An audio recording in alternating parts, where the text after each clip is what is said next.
If I catch myself just spending my life trying to conform my whole reactions to pleasing somebody else or doing what they want or what they think or what they're looking for, and if I want to please them, why am I doing that? Is it because I'm actually feeling love and want to please them because I'm caring about them in love?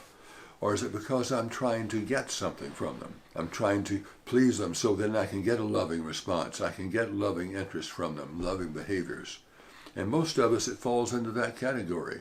If I'm trying to please somebody, I'm doing it to try to get something. But that never really works in the long haul, because what I've done is I've disowned who and what I really am. That I am at my core love itself. I'm part of that unified field of the universe, that oneness of the universe. The quantum physicists talk about now. It's what religions used to call God, but that oneness of that unified field. We're all part of that oneness of love. And if I'm thinking it's outside and I've got to get it from somebody else, no, that's rarely satisfying, because I'm working so hard to try to get something out there. Whereas if I'm being love, if I'm being friendly, if I'm being caring, if I'm being forgiving, if I'm expressing all those things, guess what? Whatever I'm being, I'm attracting. Whatever I'm thinking about, I'm attracting. What I'm worrying about, I'm attracting on that side too, as well as on the positive side. Because if I'm fearing this kind of outcome or that kind of outcome, I'm actually attracting it. Because now we know that our thoughts are all acts of creation. And we don't just see an objective reality. We all see a discoloring of the whole reality because we put our interpretation on it. And that's well established in the science of the whole last century.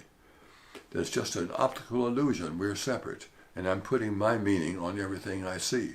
And I'm calling it reality. So we need to do work to get past that ourselves, not to feel like I'm a victim of everybody else and every situation or this person or that person or these circumstances, but to take back my own intrinsic power.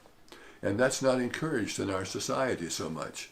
Most television shows and the news and everything portray powerlessness and our being at the effect of everything out there, rather than owning who and what we truly are and what we can attract into our lives and be the change that we want to see, to be the love that we want to have in our lives. That's the way we can make the difference in our lives, to remember who we really are and to do the work that helps us get to that, not just play out the old programming that happened to be there in my original family, because they brought out the programming from their families.